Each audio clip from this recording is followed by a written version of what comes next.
Yo guys, baik lagi bersama gua Randy dan gua Vincent di Konspirasi Ngopi.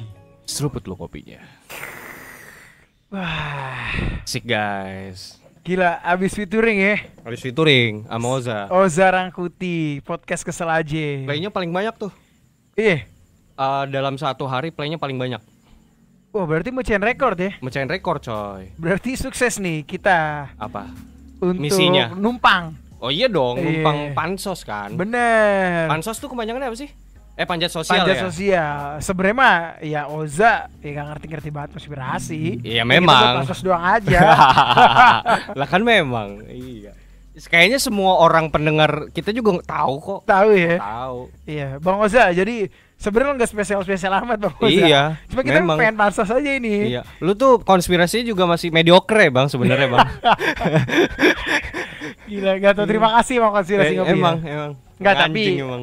dalam in everything ya kita respect sama Bang Oza. Oh lah. ya Jong, jelas dong. Meskipun dia sudah besar gitu kan, tetap dia memanfaatkan podcast kecil untuk promosi. Iya. Jadi di semua lini ya. Semua Nggak lini. mandang mau gede mau kecil, pokoknya gue promo aja. Promo. Iya. Ya nggak apa-apa Sikat. juga, Nggak bagus. Nggak apa-apa lah. Dan kita harus admire itu gitu. Yes. Kita harus seperti dia. Yes. Artinya- Shout out to Bang Oza lah ya. Yoi. Nah, ini untuk podcaster gede lain lah. Featuring lah sama Konspirasi Ngopi. Masa kalah sama Oza Rangkuti? Nggak usah jauh-jauh, sama ini dulu aja. Siapa? Sastra S dulu aja. Sastra siapa tuh? Anjing. Bangsa temennya Oza anjing. Oh, I see. Sastra Silalahi. Iya. Bang Sastra, tolong meskipun lu nggak terlalu terkenal nggak apa-apa, kita mau featuring ya. Tar kita kontak. Kita minta nomornya sama Bang Oza aja. Kita minta Bang Oza ya. featuring. Kayaknya kita udah di blok deh sama Bang Oza. Anjing. Oke, tapi kemarin seru banget ya. Yoi. Mungkin buat orang-orang yang belum denger bisa langsung check out lah. Ya. Bisa langsung cekidot di Noise, Spotify. Yes. Itu ada rekaman kita sama Bang Oza. Yoi. Meskipun ada beberapa orang yang komplain, kok Konspirasi Ngopi suaranya kecil, Oza rada gede. Oh enggak, itu karena kita lagi ngeteknya tuh di bulan, Bre, pakai Apollo. Pakai Apollo Oh, ya. oh. Ya memang jarak jauh. Pakai roket gitu. Ah. Jadi ya suaranya kayak mantul-mantul gitu.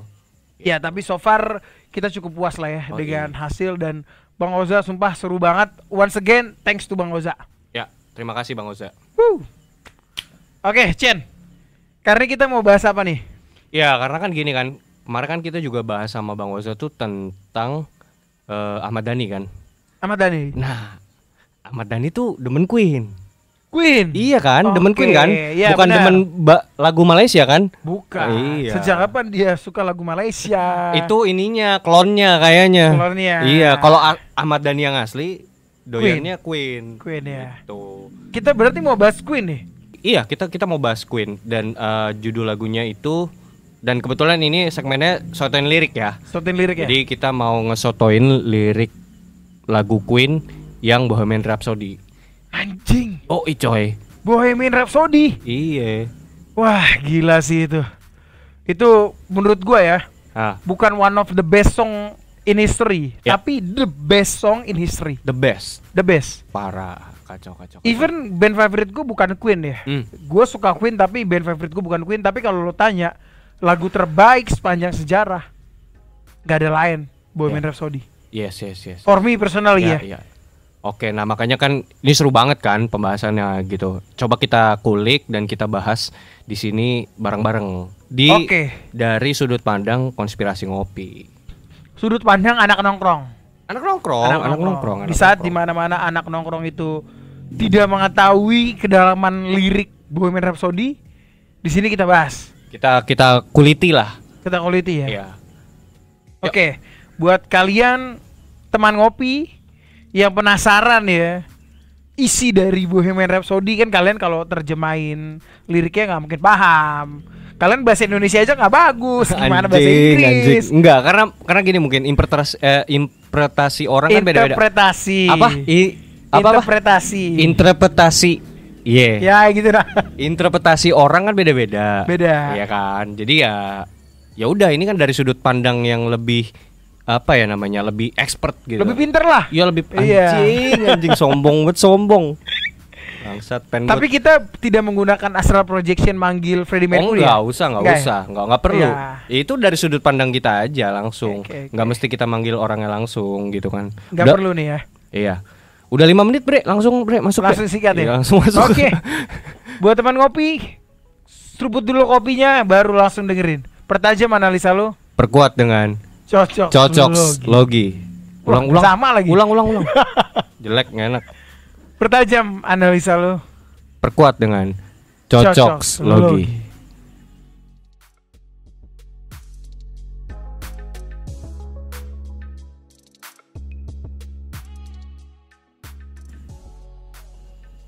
Bohemian Rhapsody, lagu yang dirilis tahun 1975 oleh Freddie Mercury, Brian May, John Deacon, and Roger alias Queen, yang akhirnya mampu menggemparkan dunia, bre. Karena waktu itu belum ada musik dan lagu yang sebagus ini. Even Expert Today belum ada. Bukan bagus ya. Maksudnya kalau bagus itu kan relatif gitu kan. Sesuai perspektif masing-masing gitu. Cuman kalau untuk tingkat kerumitan, ini lagu rumit anjir. Iya kan? Ini bener-bener seniman coy. Dari segi vokal, dari segi musik. Maksud gue chord yang misalnya nih di keyboard chordnya apa, gitarnya apa gitu. Yes. Iya kan? Kayak gitu loh, kayak kompleks banget, kompleksitasnya tinggi gitu loh. Aransemennya gila. Iya. Dan mungkin kalau gue bisa bilang ini adalah eksperimen dan formula dari Freddie Mercury yang paling berhasil sih menurut gue. Yang paling berhasil ya. Karena kan sebenarnya kalau lu mau dengerin musik-musik mereka emang rata-rata gitu kan, mainnya eksperimental semua gitu kan. Cuman yang paling works dan bisa diterima lah. Bisa diterima gitu sama masyarakat ya ini gitu. Bohemian Rhapsody ya. Itu aja setengah mampus lu nerimanya. Bener gak? Awal-awal nggak mungkin lu pasti bisa nerima gitu aja kan? Ya, lagunya berat men. Berat kan? Lagunya berat. Iya, tapi ketika lu udah anjing gini lagi maksudnya, wah anjir langsung seneng lu sama lagunya, langsung lu kulik banget gitu kan? Gila sih. Kacau. Jadi sebelum kita masuk ke pembahasan ya, gua sempet nonton film ya. Judulnya Bohemian Rhapsody. Ya. Itu film tentang perjalanan hidup Freddie Mercury bersama Queen. Oke. Dari awal dia meniti karir bukan sebagai personil band, hanya sebagai penonton. Oke. Sampai akhirnya dia dipilih untuk menjadi vokalis Queen. I see. Gue juga sempat nonton lagunya lagi. Filmnya. Gue sempat nonton filmnya juga dan gue sangat mengadmire yang jadi Freddie Mercury-nya tuh. Yang memerankan anjir total, Pak. Gila. Dan mirip banget kan? Dan lu lihat pas dia udah jadi, anjing itu latihannya kayak apa anjir? Hah? Satu ya, nih kalau dari segi fisik ya, dia harus nyamain fisik dong otomatis. Ya, berat badan dan sebagainya. Berat badan dan wajah segala macam. Oke lah, itu masih bisa di CGI gitu ya. Cuman maksud gua mimik dan ekspresi tubuh itu kan susah, men. Yes. Dan lu bisa bayangin ya, dia ngulang-ngulangi video klip atau video live performnya si Queen itu, gila satu hari tuh bisa berulang-ulang ya kan? Dalam satu hari itu lu tontonin, lu perhatiin anjing gua harus begini. Pasti more than 100 times gak sih? Anjir, iyalah. Dan itu yang gue sangat respect sama aktor-aktor seperti ini yang maksudnya totalitasnya gokil gitu. Gokil. Shout out tuh Rami Malek ya. Rami Malek. Gokil. Oke, kita lanjut. Ya, jadi Freddie Mercury ketika dia diterima oleh band Queen, ternyata Freddie berhasil mereformasi band itu sendiri. Yang tadinya band itu hanya laku di kampus, di gigs-gigs kecil, sampai akhirnya bisa terkenal, bro. Iya. Itu berkat Freddie, karena melalui lagu-lagu yang ditulis oleh Freddie. Iya, berarti seingat gua si Freddie ini belum masuk dan emang udah ada Queen-nya dulu kan? Udah ada. Vokalisnya bukan dia? Bukan dia. Oke. Sampai akhirnya cuman band gigs biasa? Iya. Di bar-bar gitu kan? Di bar-bar gitu. Ya terkenal di event-event kampus lah, di bar segala macem. Sampai akhirnya si Freddie join, he wrote a song, dan lagunya banyak yang meledak. Oke. Gokil. Sampai akhirnya dia mereformasi lagi industri musik dengan ngebuat lagu Bohemian Rhapsody. Jadi ketika dia buat Bohemian Rhapsody, di situ ya mungkin sebagai personil Queen yang lain kayak Brian May, Roger, John itu seperti kayak ya udah gue nurut karena apa yang dilakukan Freddy it works, berhasil. Iya. Tapi setelah mereka merecord, wah recordingnya tuh gila men. Even ketika mereka ngambil vokal nada tinggi, di situ gue inget drummernya Queen tuh si Roger disuruh ngambil tuh. Yang Galileo. Iya. Suara tinggi tuh. Iya. Si Roger disuruh ngambil. Udah ngambil tinggi, kata si Freddy, higher. Anjir. Tinggi lagi, higher. Iya. Tinggi lagi, higher. Perfeksionis ya si Freddy ini. Freddy perfeksionis. Sampai si Roger ngomong, anjing lo mau setinggi apa? Sampai kesel ya. Sampai kesel dari yang maksud ini kan lagi ngetek gitu kan, maksudnya anjing sampai kesel ya. Kesel bre digituin bre. Karena gini ya, buat perspektif teman-teman di luar sana. Jadi recording itu nggak semudah yang kalian bayangkan.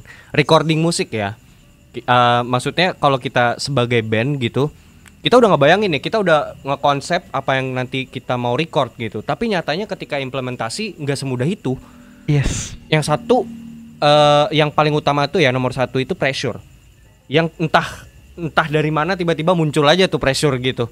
Padahal sebenarnya lu kayaknya waktu latihan nggak ada pressure ya, gitu. Bisa keluar gitu ya. Iya.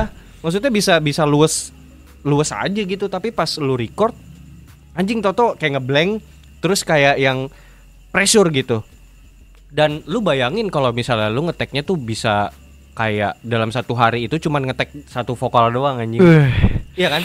Katakanlah si drummer itu diulang-ulang itu dari pagi sampai malam, ketemu malam bre itu. Iya, itu udah pasti diulang-ulang, bro. Iya, apalagi kan si Freddy ini kan juga orangnya gitu kan, perfeksionis. Nggak mau gue kalau belum sesuai sama yang gue mau nih, nggak mau ulang loh, nggak mau tahu gue. Agree. Kayak berantem deh bre. Iya sih.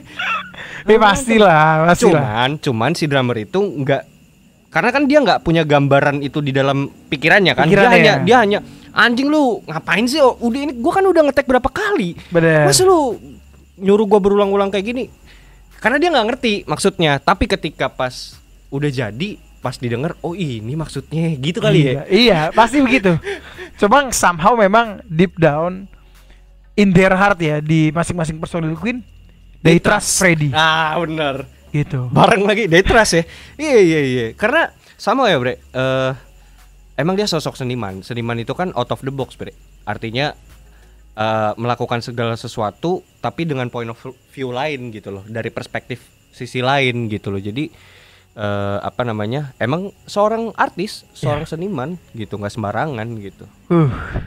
Jadi misalnya nih yang lumrahnya orang tuh nyanyi tuh dengan metode A gitu, dia pakai metode Z. Yes. Dan fun fact-nya lagi, Freddie Mercury penyanyi yang nggak pernah fals bro. Oh ya? Nggak pernah. Seriously? Yes. Sama sekali. Itu ada datanya tuh gimana maksudnya? Ya itu di filmnya pun disebutin. Oh. Di filmnya disebutin, dan Freddy ngomong, gue memang nggak bisa nyanyi fals. Anjing. Cuma Freddy ngomong kenapa dia nggak bisa nyanyi fals, karena bentuk mulutnya kalau dia ngomong. Ada hubungannya ya? Ya gue ngerti ya, apakah itu ada hubungannya atau memang iya. Kalau lu lanjutin ini body shaming ntar. Lanjut. Lanjut. Oke, setelah selesai proses take ya. Ya. Selesai proses take, all of the personil itu mereka bangga dan puas sama Bohemian Rhapsody ini. Dengan Bohemian Rhapsody. Oke, ini konteksnya berarti kita udah ngomong di lagu Bohemian Rhapsody ini ya. Bohemian Rhapsody. Okay. Tapi sampai setelah diajukan ke labelnya kayak ngomong, ngapain anjing? Benar. Jangan ini jadi single, gua nggak mau. Iya. Mendingan lagunya si Roger tuh. Gue lupa lagunya Roger yang apa ya. Dia bilang udah lagunya Roger aja tuh yang dijadiin single. Tapi Queen kompak, gak, gue mau ini. Oke. I want this. Si Freddy ya yang gontok banget ya. All ya. Satu kata jadi all personil Queen, meskipun si bagian label yang ngomong lagu Roger aja yang jadi single, nggak mau. All Queen nggak mau, dia mau nggak Bohemian Rhapsody. Karena mungkin mereka ngerasa effort yang udah dikeluarin tuh udah gila bre.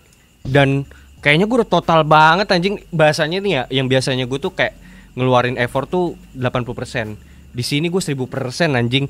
Kalau sampai nggak kepilih anjing nih label, bener gak? Yes. Iya kan? Yes. Anjing lu, mas, gue tuh udah ngeluarin effort ini terlepas dari kualitas ya. Karena kan kalau mau ngomong kualitas kan berarti akan diukur ke pendengar. Benar. Artinya pendengar suka atau enggak gitu. Mereka udah nggak mikirin itu anjing. Ya. Mereka cuma mikirin anjing lah, effort gue udah gila di sini dan gue yakin ini pasti meledak gitu. Jadi based on faith. Ya gak sih? Bener. Gitu. Somehow kan pasti mereka juga ngerasa anjing ini pasti pecah sih, gitu loh. Bener. Ya. Dan realnya wow. Ya. Bohemian Rhapsody menjadi lagu paling Epic sepanjang sejarah.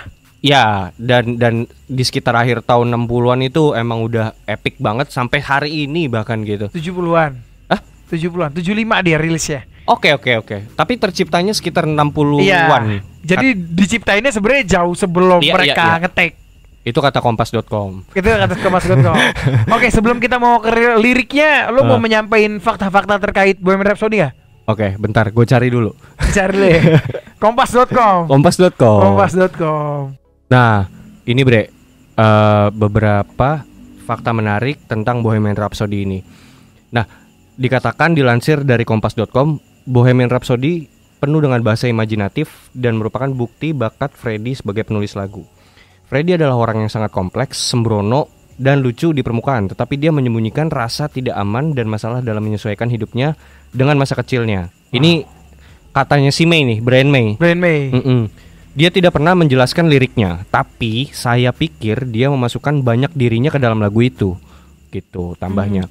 Nah, terus ini juga dilansir juga nih dari kompas.com nih. Dikatakan bahwa Freddie tampil dengan semangat yang nyata, overdubbing suaranya sampai terdengar seperti paduan suara. Jadi dengan kata-kata Mamma Mia misalnya di dalam lagu itu, Galileo dan Figaro memantul naik turun oktav. Jadi dia ngambil banyak sampel nada gitu loh, buat disatuin di dalam rekaman itu gitu loh. Itu ya. Dan dulu kan rekamannya bukan rekaman digital anjir. Iya. Ngabisin berapa reels itu dia, bener gak? Banyak banget pasti. Iya kan? Bener. Belum salahnya. Yes. Belum salah-salahnya. Anjir, ini orang perfeksionis banget coy. Gitu. Silakan, ada nggak lo tambahan? Iya, jadi fun fact lagi terkait lagu Bohemian Rhapsody.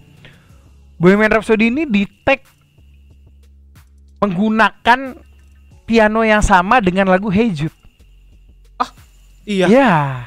Jadi ketika Paul McCartney record Hey Jude, Freddie gunain piano yang sama. Mereka satu label apa gimana sih? Gua nggak paham satu label atau enggak. Okay. Tapi intinya Freddie gunain pianonya yang dipakai Paul. Kebetulan aja sebenarnya ya. Enggak kebetulan, emang sengaja. Oh, si Freddie yang admire Beatles. Freddie. Iyalah, Beatles itu kan tetap universe-nya lah, Bro. Blueprint-nya. Oke. Bisa itu lo mau band apapun ya pasti arahnya Beatles. Iya. Kiblatnya lah udah. Kiblatnya Beatles. Oh, emang sengaja nih sama Freddie nih. Emang sengaja gitu. Oke. Nah, gue sepakat dengan yang tadi lo omongin, yang Brian May bilang bahwa Freddie itu orangnya kompleks. Ya. Gitu loh. Jadi dia memang terlihat ceria, terlihat fun di luar. Ya. Tapi dalamnya wah gila, men. Asli, coy. Gila. Menurut gua semua seniman gitu sih. Semua seniman ya? Jadi katakanlah misalnya kita ngomongnya konteksnya stand up comedian gitu. Lu lihat dia lucu, dalamnya hancur anjir. Dan apa namanya? Yang dibangun di dalam komedinya itu kan tragedi dia. It's tragedy ya. Tragedi, Bre. Tragedi yang jadi komedi. Ya menurut gue semua seniman seperti itu, Bre. Mereka mengangkat hal-hal yang udah jadi nih, yang udah mateng materinya gitu. Tapi emang aslinya di dalam pikiran mereka, di dalam hatinya mereka juga emang pahit hidupnya, Bre. Oke. Gitu. I see. Dan bisa dibilang konstruksi imajinasinya mereka tuh sangat detail dan apa ya, out of the box gitu, Bre. Yes. Jadi hal-hal yang nggak kepikiran sama orang gitu loh, kayak gitu. Dan itu berhasil dituangkan sama dia di dalam Bohemian Rhapsody ini. Yang gue bisa bilang ini kan sebenarnya kayak abstrak banget ya, dari segi arti lagunya sendiri gitu loh. Ya menurut gue dari arti lagu, aransemen, vokal dan sebagainya, anjing ini bener-bener ekspresi terliar yang bisa diutarakan seorang manusia. Kayak Rocky Gerung loh. Kayaknya Rocky Gerung abis dengerin Bohemian Rhapsody, anjing gue pertama kali ini ngerasain irgasm. Even bahkan si Rocky Gerung kan mengomentari Dewa admire Queen. Ya udah, jelas kan patternnya kan. Oke. Gitu. Daripada lama-lama kita langsung masuk ke lirik ya, brother. Siap. Langsung Chen. Langsung ya. nggak perlu gua nadain lah ya. Perlu aja, nggak apa-apa dikit-dikit. Nggak copyright. Oh, copyright ya? Nggak tahu gue juga. Makanya biar aman nggak usah lah. Iya, nggak usah. Intronya, is this the real life? Is this just a fantasy? Caught in a landslide, no escape from reality. Open your eyes, look up the skies and see. I'm just a poor boy. I need no sympathy because I'm easy come, easy go, little high, little low. Anyway the wind blows doesn't really matter to me. Wow. To me. Anjing. Menurut lo gimana artinya? Masih abstrak di sini, Bre. Ini masih abstrak banget. Ini kan karena opening kan jatuhnya kan. Opening dari lirik ini sendiri gitu. Struktur dari lagu ini sendiri gitu. Lebih kepada ini dia mau ngebawa si pendengar itu ke dalam dimensi pikirannya si Freddy. Jadi dia berusaha menarik pendengar itu ke dalam dimensi pikiran dia. Karena kan hook di awal kan itu kan. Orang tuh mau dengerin lagu itu, ini hooknya gitu loh di awal kayak gitu. Dan kalau gue bilang very dark man. Dari segi lirik ini dark banget anjing. Dan ini tuh kayak yang gloomy banget coy. Nih lu tadi kita denger ya, dia bilang is this the real life? Is this just a fantasy? Tanda tanya loh. Dia menanyakan, anjir nih gue di dalam gue di dunia nyata atau fantasy sih sebenarnya yang gue alami nih gitu. Dan gue ngerti maksudnya itu konteksnya hidup, Bre. As a whole hidup gitu ya. Dia bicara tentang hidupnya gitu. Caught in a landslide kayak apa sih, kayak mungkin interpretasinya tuh kayak perosotan yang gak ada habisnya gitu. Ya kan? Terus no escape from reality. Dia gak punya pelarian dari kehidupan nyata dia yang pahit menurut gua kayak gitu. Open your eyes, look up the skies and see. Lihat ke langit-langit dan lihatlah bahwa anjing gue cuman bocah miskin gitu loh. I need no sympathy gitu. Karena menurut gue ya Bre, ini kalau kita ngomong di masyarakat ya, society ya, sebenarnya Bre, orang-orang yang berada di bahasanya tuh kalangan menengah ke bawah, mereka nggak butuh simpati anjir, ngerti gak lo? Yeah. Kayak beberapa nih, misalnya kayak di Twitter gitu, orang-orang SJW itu kan muncul untuk membela orang-orang ini secara hak mereka gitu. Artinya, lu jangan kayak gitu lu. Dia kan juga biar gimana pun dia manusia. Lah orang miskin kagak butuh itu anjing. Butuhnya apa? Duit anjing. Kagak butuh simpati. Iya dong. Yeah. Kayak gitu. Dan dia kayaknya fed up Bre sama society yang cuman ngasih simpati doang tapi nggak ada action buat dia. Ngerti gak? Iya. Jadi ya no action talk only aja. Kayak SJW pada umumnya, maksudnya kan ngomong doang kan. Bener, tapi nggak ada aksi lah ya. Nggak ada aksi coy. Iya kan, semua orang bisa bicara gitu. Tapi apa yang lu lakuin buat ngebantuin dia? Bener gak? Bener. Bapak ini kasihan nih jualan gini. Ngomong doang anjing lu. Orang mau lu turun lu beli ya gak? Gitu. Kalau menurut gue sih ya, di lirik ini anjing ini debat lagi. Iya. Sumpah ini debat. Jadi dia kayak mau ngasih tahu tuh kayak the eksistensi of human being is just nothing bro. Gue nangkepnya tuh kayak dia ngomong, ini hidup nyata gak sih atau ini cuma fantasi gitu kan. Terus dia bilang because I'm easy come, gue tuh gampang datang dan gampang pergi gitu loh. Terus dia ngomong kayak anyway the wind blows, doesn't really matter. It doesn't really matter bro. Jadi everything is doesn't really matter. Doesn't really matter, sama apa yang diucapkan di pengkhotbah bro. Benar. Apapun yang terjadi di bawah matahari adalah kesia-siaan. Jadi dia kayak ngomong eksistensi of manusia tuh gak ada artinya. Menurut gue gini ya Bre, ini kalau konteksnya seniman ya, gue ngomong seniman. Menurut gue seniman itu sudah mencapai, kan bijaksana itu kan bisa lu ukur ketika dia itu udah terlepas dari hal-hal duniawi Bre.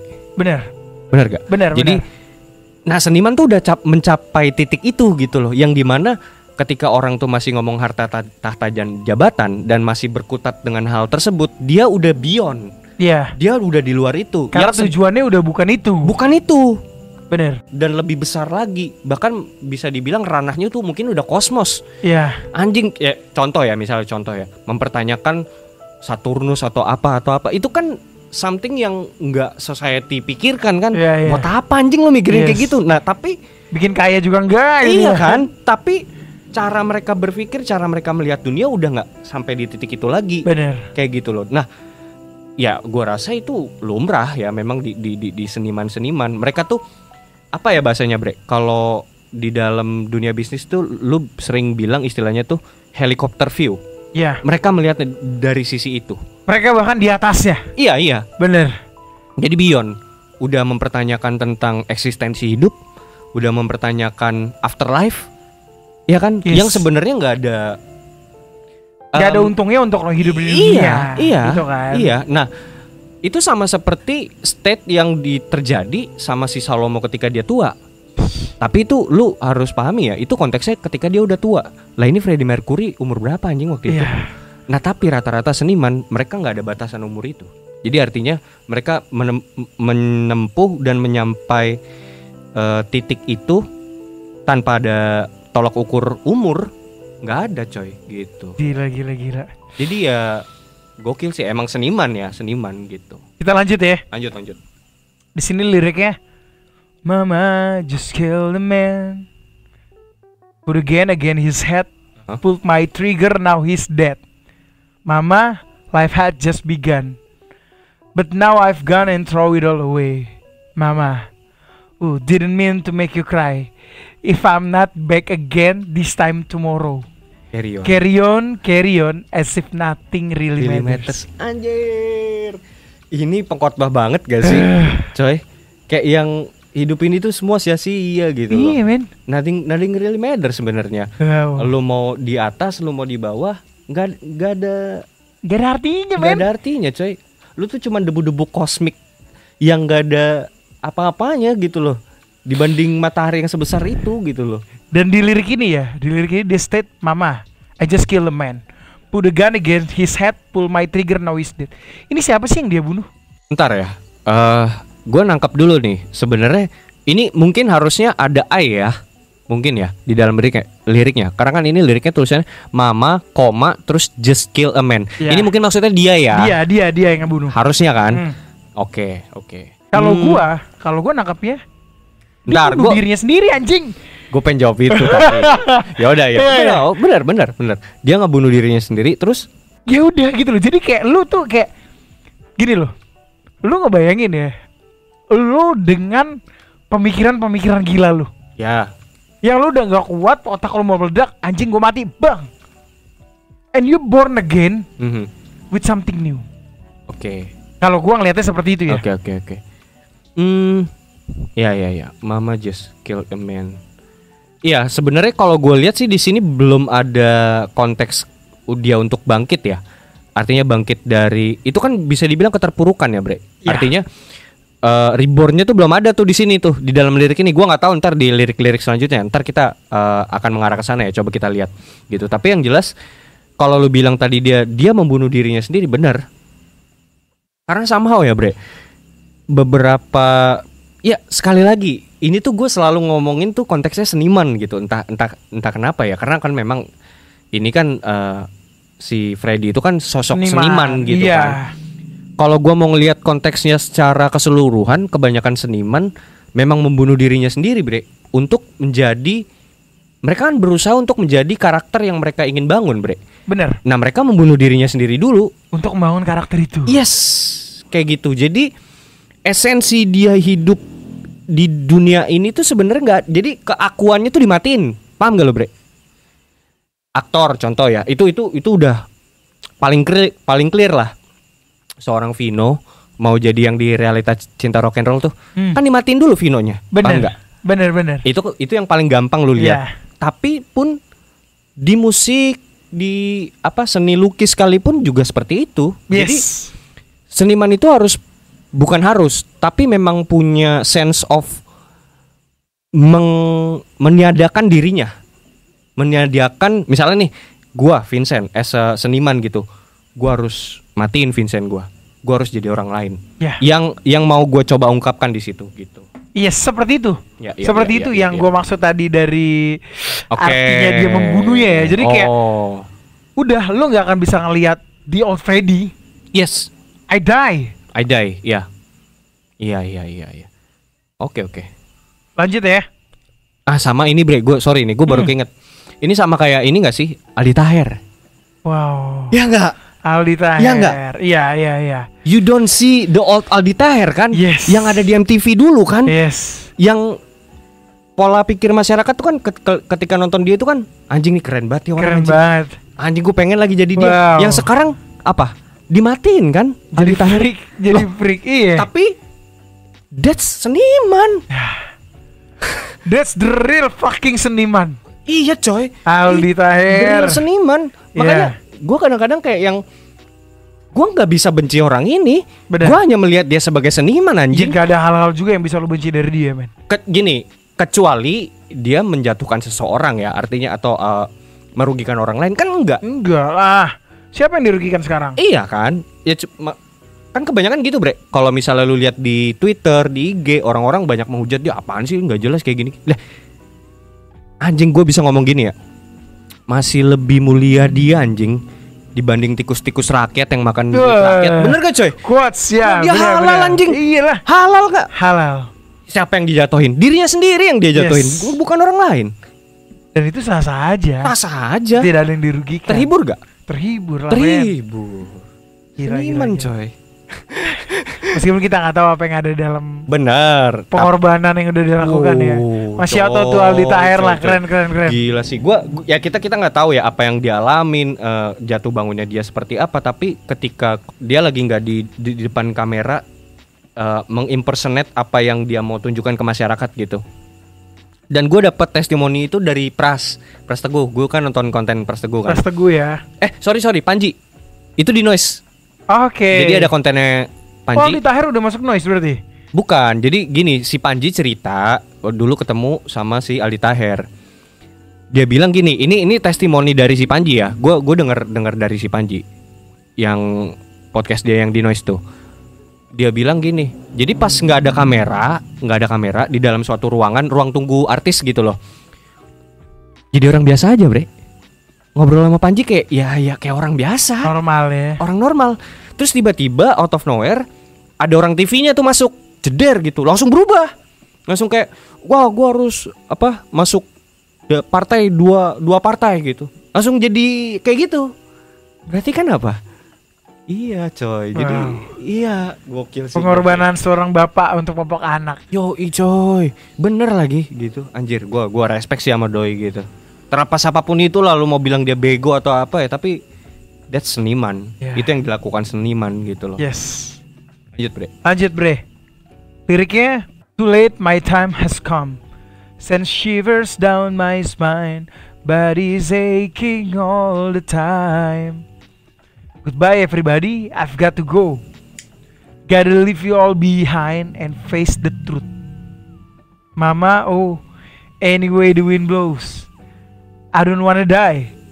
Sometimes I wish I never been born at all.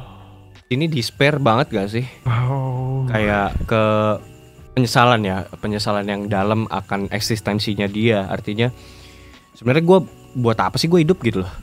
Ya gak sih?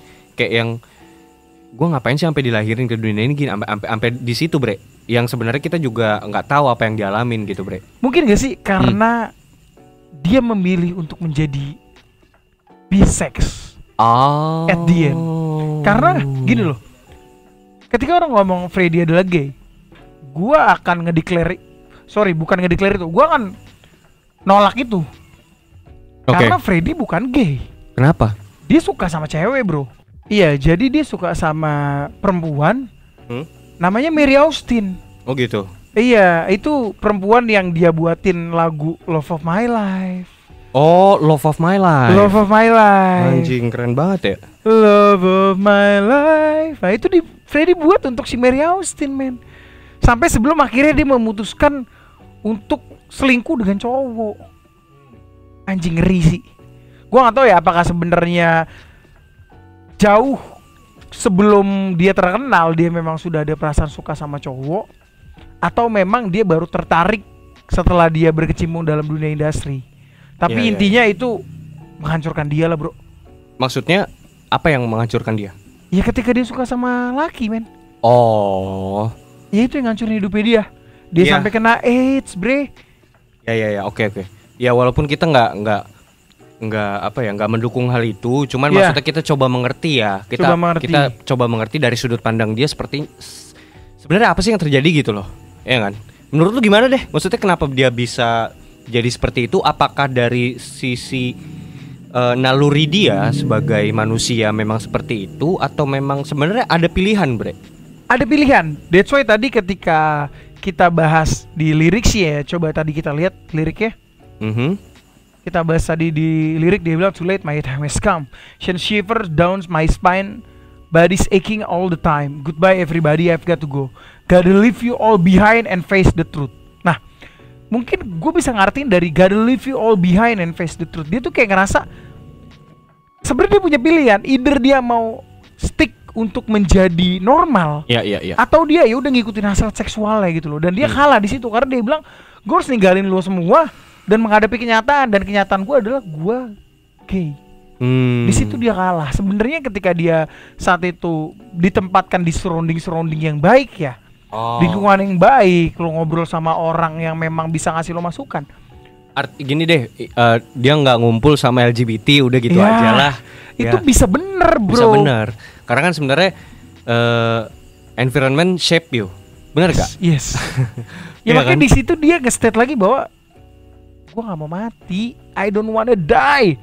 Sometimes wish I never been born at all. Jadi kayak ngerasa anjing gue hidup kayak gini banget ya. Iya. Gue hidup semenyakitkan ini. Yang padahal sebenarnya ini konteksnya LGBT itu ya.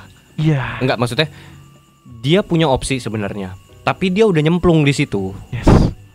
Udah terlalu jauh, bre. Udah terlalu jauh.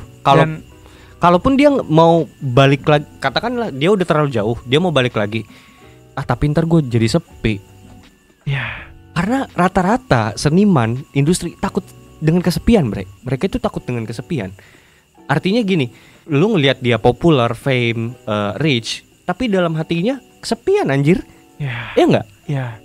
Dan gini dan ya, ditambah maksudnya, parahnya itu dengan ceweknya itu kan, maksudnya kenapa sih ceweknya, maksudnya kenapa dia nggak diterima atau gimana sih? Oh enggak dong. Kenapa justru sih?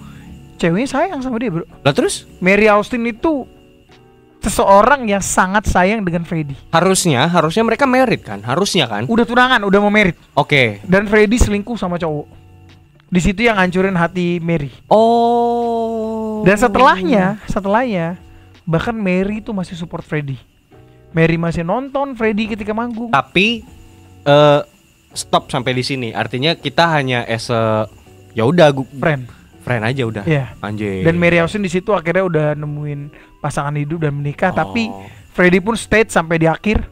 Love of my life. You are the love of my life. Karena dia satu-satunya orang yang support Freddie, dan Freddie cinta banget sebenarnya sama dia. Jadi intinya ketika dia bilang sometimes we say never born idol, man, it's not Freddie, man. Bukan cuma Freddie, sorry ya. Gue bisa bilang 50% or more than 50% dari orang yang menjadi gay. Di umur 40-50 mereka akan nyesel. Mereka akan merasa seperti itu. Ya, mereka akan kesepian, bro. Iya. Hancur. Iya sih. Jadi buat teman-teman ya yang ada kecenderungan sosial ke arah sana, wake up anjing. Sebelum terlalu jauh. Sorry ya, ini dari segi, ini kita ngomongnya dampak di masa depan. Hubungan lu dengan masyarakat itu kalau di zaman sekarang ya itu aja pasti bakal rusak. Ya enggak? Satu. Belum lagi fisik loh. Ya. Sorry ya. HIV, bla bla bla ya kan, penyakit ini, penyakit itu. Maksud gue, yang cewek sama cowok aja bisa kena, gimana yang emang bukan colokannya? Iya. Ngerti gak lu? Anjing. Colokannya bukan, maksud gue gini, Type C sama USB biasa kan beda, coy. Jangan dipaksa, hancur lah. Listrik aja konslet anjing, gimana badan, iya kan? Ya gitu. udah gitu gini, bre. Gue tuh pernah nonton kesaksian lah dari orang-orang yang mereka at the end of the day mereka tobat di usia 50-an, mereka kembali ke jalur yang benar gitu ya. Untung gak mati. Ya. Dan lu tahu kenapa mereka tobat gitu ya? Salah satunya hancur, men. Mereka entah di secara fisik, secara mental. Lu pikir mereka bahagia? Enggak ya. Oh. They don't happy at all. sih. Mereka nggak bahagia, mereka hancur. Ya terus aneh ya. Itu kan paradoks namanya, Bre. Artinya ya lu nggak bahagia ngapain lu jalanin kan gitu, coy. Iya, sebenarnya kan. Lu cuma ngejar kesenangan sesaat. Atau mungkin bisa jadi dia mau ngebangun image di masyarakat. Oh mungkin dengan gue seperti ini gue bisa diterima di masyarakat. Mereka berpikir seperti itu nggak sih? Atau gimana? I don't know sih, gue bener-bener nggak ngerti deh jalan pikirannya gitu loh maksudnya. Mungkin jadi, makanya gue mencoba mengerti gitu, Bre. Iya. Gitu mungkin loh. Ada yang membuat image seperti itu dan ada juga memang yang terlahir dan dia sulit untuk menyukai lawan jenis tuh ada sih memang. Tapi balik lagi ya itu adalah cobaan lo. That's your trial. Iya. Bisa nggak sih lo pilih untuk lo tetap on the right path? Bisa. Dan gini, ini malah jadi panjang nih ngomongin masalah ini. Tapi maksudnya ini relate sama si keadaannya Freddy gitu loh. Makanya ini mumpung ada kesempatan kita bahas gitu kan. Maksudnya sebenarnya kan mereka kan mereka punya pilihan gitu kan. Kalau kebanyakan yang terjadi itu ketika mereka terjadi seperti itu gitu, katakanlah mereka jadi LGBT bla bla bla. Mereka biasanya menyalahkan keadaan. Keadaan tuh dalam artian gini.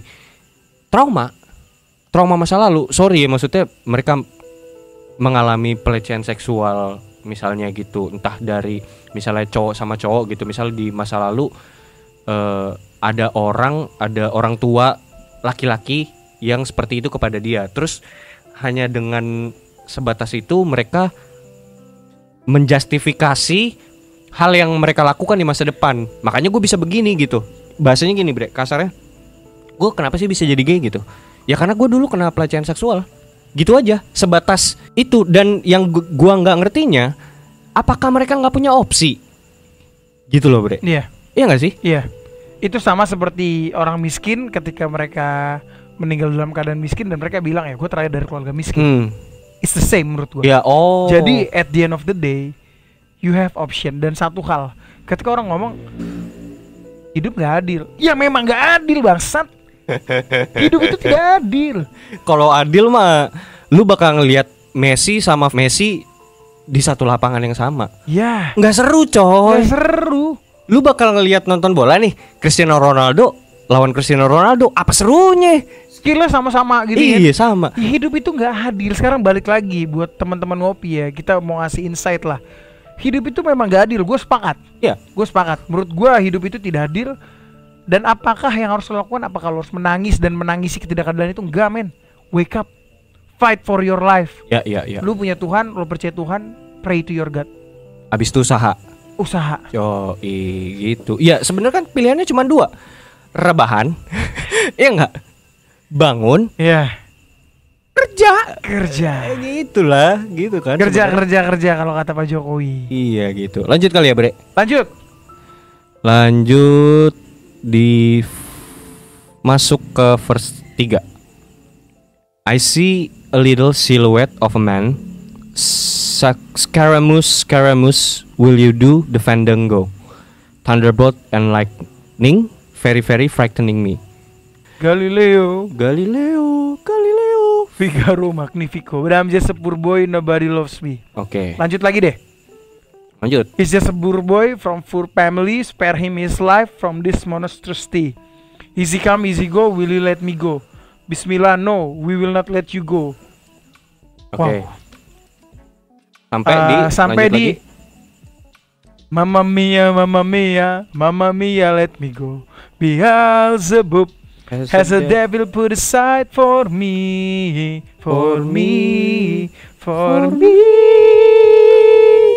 Oke. Bahas, Bre. Oke. Kalau yang gua tangkep di sini ya. Sorry, ini tuh part paling legend dari lagu ini enggak sih? Iya. Iya kan? Iya. Karena di sini dimasukin perpaduan suara yang dari do kemana lah. Iya. Yang cuma Freddy yang bisa ngelakuin ini. Iya. Dan ya maksudnya kan yang lain juga ngisi kan suaranya ngisi kan. Dengan directionnya si Freddie Mercury. Iya. Gokil sih. Gue kalau yang gue lihat di sini ya kayak I see a little silhouette of a man. Scaramouche, will you do the fandango. Ini banyak arti yang gue nggak tahu. Tapi kalau yang gue tangkap adalah di sini bener-bener perdebatan di kepala Freddy, bro. Even mungkin dia kayak berkecamuk gitu di dalam dirinya gitu. Iya, dia kayak ngelihat dan ngedenger Thunderbolt and Lightning yang nakutin dia. Very very frightening me. Dan di situ muncul Galileo. Oke. Wow, itu gila men, kayak lu udah anjing apa nih gitu loh. Mungkin efek obat atau apa ya. Oh ya, waktu itu kan 70s enggak sih? Ya, 70s. 70s kan? Ya LSD kan di mana-mana, Bre. LSD lagi tinggi ya. Iya, LSD dan yang kayak ya much ecstasy, ya gitu-gitulah. Iya. Gitu. Jadi sebenarnya ini tuh kompleks, Bre. Masalahnya tuh kompleks. Jadi udah mental juga. Karena dia ngerasa kayaknya mental gue bisa diobatin dengan hal-hal inilah, LSD lah, bla bla bla, kayak gitu-gitu. Yang sebenarnya memperkeruh suasana aja sebenarnya. Bukan itu sesaat sembuh. Tapi mungkin bahasa pemakai tuh ketika lu basian, lu bakal balik di state yang lebih parah. Yes. Gitu loh. Jadi udah nyampur, Bre, udah di luar nalar, di luar nurul gitu, Bre. Gitu. Dan ya ini halusinasi itu terjadi di dalam pikirannya gitu. Bahkan emang dia berkecamuk gitu.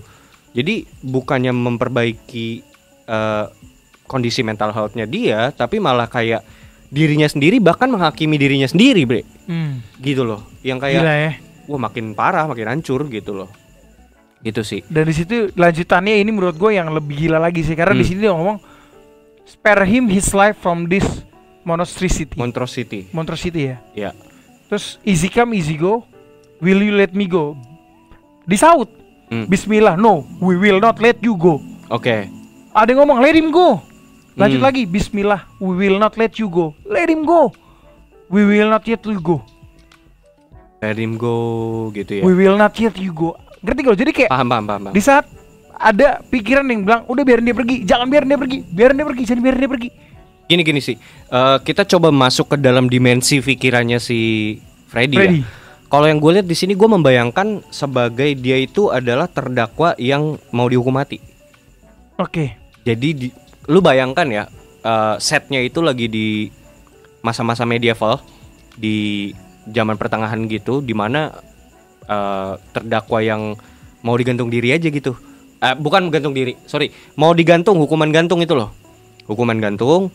Nah, di situ di dalam pikirannya itu seperti itu, proyeksi pikiran itu seperti itu. Jadi yang tadi kalau dibilang dia membunuh dirinya sendiri, sebenarnya itu dia lagi di dalam fase menuju kematiannya, menuju kematian karakternya, Bre. Wow. Gitu. Nah, disitulah tiba-tiba muncul di dalam proyeksi pikirannya, muncul figur-figur ini yang dia kenal di dalam yang dia pelajari lah gitu. Misalnya dia mungkin terobsesi juga gitu sama Galileo gitu kan, yang mengatakan bahwa bumi itu bulat gitu, yang ketika dulu tuh orang bilang bumi itu datar gitu kan. Oh, mengerikan ya. Iya dan di sini tuh kayak yang apa ya?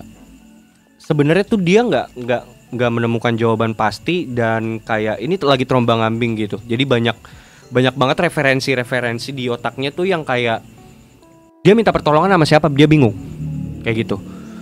Even kalau lu mau lihat di sini kan dia bilang ada liriknya itu kan Bismillah gitu kan. Yes. Nah itu udah menyangkut dengan faith.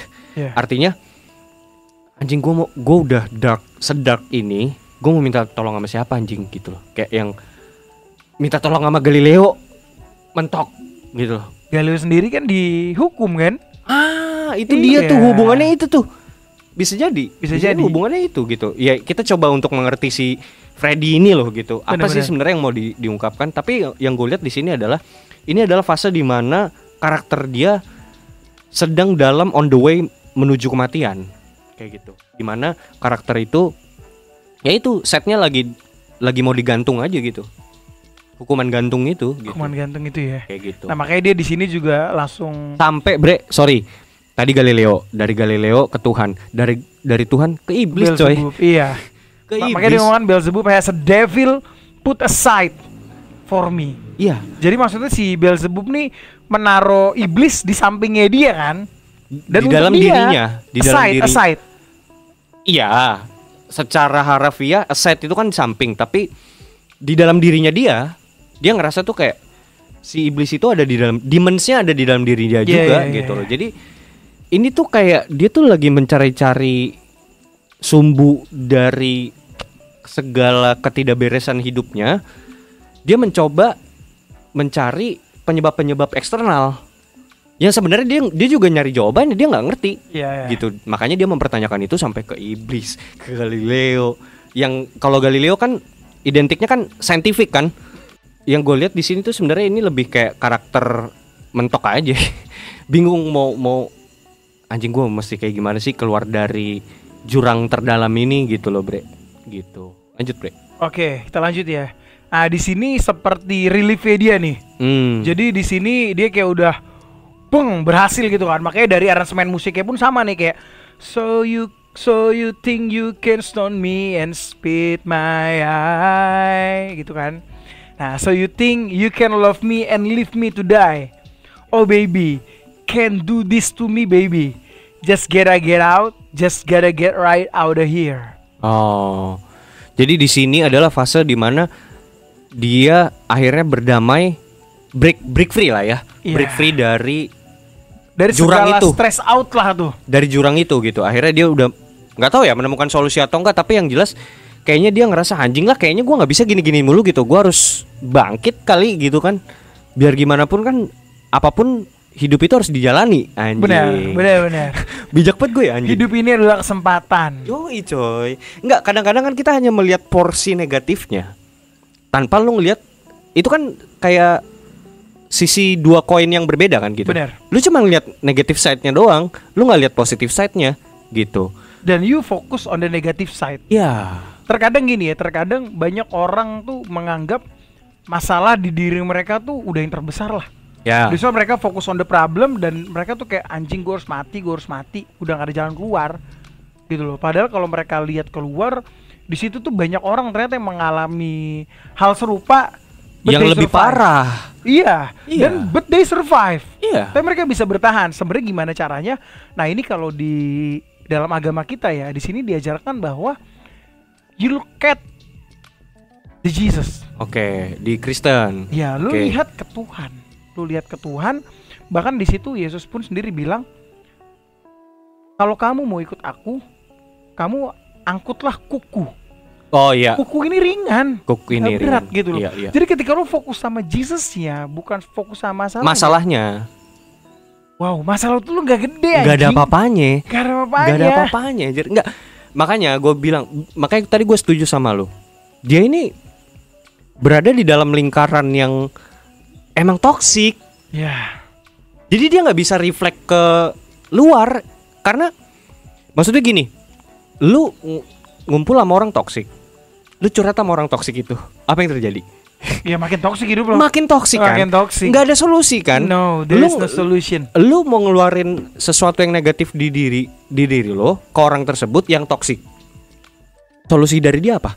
Lebih toksik lagi. Nambahin ketoksikan itu. Iya kan, negativity-nya makin nambah kan? Bener. Jadi negatif ketemu negatif, coy. Wow. Nah dia nggak nemuin sosok atau role lah yang berada di sekelilingnya itu yang bisa membantu dia. Yang sebenarnya sesimpel gini, Bre. Oke lah, lu kan banyak duit, psikolog lah minimal. Tapi kan itu psikolog adalah pihak kesekian yang nggak bisa lu trust, nggak bisa lu percaya gitu. Tapi harusnya memang ya itu, ini jauh dari Tuhan. Iya, benar. At the end of the day sebenarnya kita adalah manusia, kita adalah makhluk yang diciptakan. Kemana sih kita harus lari ketika kita sakit? Ya orang yang menciptakan kita. Yes. Sama dong seperti orang nih, misalnya Toyota ngeluarin mobil Toyota Innova. Toyota lah, oke. Iya, Innovanya rusak. Paling bagus built-in apa gimana nih? Hah? Built-in apa gimana nih? Built-in. Paling bagus lu datang ke bengkel Toyota. Garansi resmi. Iyalah. Handphone Xiaomi gitu kan rusak nih, misalnya baterainya gelembung nih kan. Ya jangan datang ke counter biasa itu, hancur. Wah, makin hancur coy. Lagi lo. Iya, langsung ke garansi resminya aja. Iyalah. Nah, itu lu ketika lu rusak tuh bukan berarti lu sakit fisik atau apa ya, tapi kayak mentally. Datanglah ke pencipta lu. Ya sakit itu kan bukan cuma fisik doang, Bre. Yes. Mental, pikiran itu kan juga bisa sakit gitu kan. Datang berdoa, meminta, karena gue nggak mau menyamakan hidup orang ya, tapi ya kita pribadi udah sama lah, kita udah mengalami kehidupan kita masing-masing. Gua nggak mau bilang siapa yang lebih menderita, siapa yang lebih bahagia, no, karena everyone has their portion gitu. Ya, has their own shoe. Yes. Yang nggak bisa disama-samain melalui ya sepatunya masing-masing. Iya. Dan prosesnya nggak bisa lo sama-samain. Maksud gue gini, kebanyakan orang tuh kan, nih sekali lagi ya, gue ngangkatin itu kayak ini tuh refleksi masyarakat kita gitu, bre. Kebanyakan orang FOMO itu kan karena ngeliatin anjing dia udah jauh banget larinya, gue masih gini-gini aja anjing. Iya. Ngapain lu banding-bandingin, goblok? Hidup dia. Yes, lu kalau mau jangan bandingin sama-sama diri lu ya dengan diri lu di masa lalu. Bener. Karena porsi lu sendiri, lu kan udah punya bagian lu sendiri. Bener. Ini dari sudut pandang kita sebagai sesama manusia ya. Jangan lu banding-banding, anjing dia udah lari jauh begini, dia udah begini, jabatannya udah ini, gue masih gini-gini aja. Ya beda lah, nggak bisa lu sama-samain. Nah tapi kebanyakan orang itu kan stres karena hal itu, gitu loh. Kenapa lu harus membanding-bandingin hidup lu gitu? Nah pada akhirnya dari kisah hidupnya Freddie Mercury, di dalam liriknya ini juga, di endingnya, di dalam outro liriknya sendiri, dia mengatakan, ini sama seperti yang dia ulang di awal sih, nothing really matters. Anyone can see, nothing really matters, bre. Nggak ada di dunia ini tuh, nggak ada yang bener-bener penting gitu ya. Kayaknya apa yang paling penting di dunia ini? Nggak ada, coy. Apa yang dikejar sama dia? Harta, tahta, wanita. Semuanya nggak ada artinya. Ujung-ujungnya kok gue bakal mati, kan kayak gitu. Iya. Kayak gitu sih. Dan bahkan even hidup gua yang gua ngerasa gua sesengsara ini pun nggak ada artinya. Toh angin tetap bertiup. Gitu coy. At the end of the day ya, at the end of the day, baik Salomo, Freddie Mercury, they talk about nothing really matters. Yes. Karena at the end of the day, harta, tahta, wanita tidak bisa mengisi kekosongan dalam hati lo. Yes. Makanya kalau dalam hal ajaran Kristus gitu ya, yang diajarkan the only thing, person or something yang bisa mengisi kekosongan itu Jesus, setuju gua. Nah gua ada satu ayat tambahan nih. Nah ini menyangkut kepada juga kefomoan kita, yang dimana ya kalau kita melihat dari gaya hidupnya si Freddie Mercury, pasti kan dia juga ada banding-bandingin ke orangnya juga, bre. Ya. Kok hidup lu enak sih? Gue kayak gini. Maksudnya kalau dia mau ngomong dari sisi kenapa sih gue LGBT, lu bisa normal kayak gitu, gue pengen deh tukeran sama lu, kan kayak gitu, bre. Kayak banding-bandingin gitu. Maksud gue itu adalah perbuatan bodoh gitu loh. Maksudnya yang sebenarnya itu juga sering kita lakukan pastinya gitu, bahkan di keseharian kita gitu. Nah ini ada satu ayat nih yang bakal ngingetin kita semua tuh, di dalam Pengkhotbah 9 ayat 11. 911. Wow. Yeah. Our 911 ya. Our 911. Kalian juga bisa baca di situ dikatakan bahwa lagi aku melihat di bawah matahari bahwa kemenangan perlombaan bukan untuk yang cepat, dan keunggulan perjuangan bukan untuk yang kuat. Juga roti bukan untuk yang berhikmat, kekayaan bukan untuk yang cerdas, dan karunia bukan untuk yang cerdik cendekia saja. Karena waktu dan nasib dialami mereka semua. Wow. Segala sesuatu ada waktunya. Jadi lu jangan ngerasa bahwa lu buat memenangkan suatu perlombaan lari, lu harus cepet, belum tentu, coy. Ya. Di situ ada teknik, di situ ada apa segala macam. Artinya di sini tuh semuanya itu ada waktunya. Lu ada di bawah, lu ada di tengah, lu ada di atas. Jalanin aja, coy. Yes. Gila. At the end, nothing really matters karena semua ada waktunya. Sesuai kata Freddie Mercury. Konspirasi ngopi. Seruput lu kopinya.